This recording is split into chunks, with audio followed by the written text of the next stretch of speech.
অতি অল্প সময়ের মধ্যে কৃত্রিম বুদ্ধিমত্তা বা এআই বিজ্ঞান, অর্থনীতি, সমাজ ও শাসন ব্যবস্থায় মৌলিক পরিবর্তন আনতে শুরু করেছে।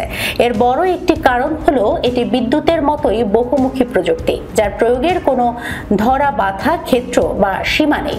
2024 সালে পদার্থবিজ্ঞান ও রসায়নের নোবেল পুরস্কার দুটোই এআই নির্ভর গবেষণার উপর দেয়া হয়। এটি যেমন এআই এর বহুমাত্রিকতার স্বীকৃতি, তেমনি এআই যে দ্রুতগতিতে মানব সভ্যতার পরিবর্তনের অন্যতম প্রধান চালিকা শক্তি হয়ে উঠছে তারও ইঙ্গিত। নতুন সম্ভাবনার দ্বার উন্মোচনের পাশাপাশি এআই নিয়ে আসছে অপ্রত্যাশিত ঝুঁকি ও অনিশ্চয়তা।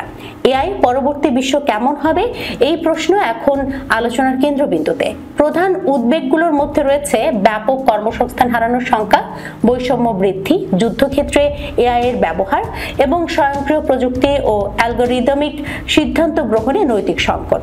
একই সঙ্গে যেমন 2030 সালের মধ্যে এআই বিশ্ব অর্থনীতিতে প্রায় 15.7 ট্রিলিয়ন মার্কিন ডলার যোগ করতে পারে, তেমনি প্রায় 30 কোটি মানুষ অটোমেশনের কারণে এ সময়ের মধ্যে কর্মচ্যুত হয়ে যেতে পারেন। তবুও এই চ্যালেঞ্জগুলোই বাংলাদেশের মতো দেশগুলোর জন্য এআই অঙ্গনে বিশ্ববাজারে কৌশলগত অবস্থান গড়ে তোলার নতুন সুযোগ এনে দিয়েছে। এর মূল কারণ দেশের তরুণ মানব সম্পদ এবং জ্ঞান সৃষ্টির ক্রমবর্ধমান সক্ষমতা।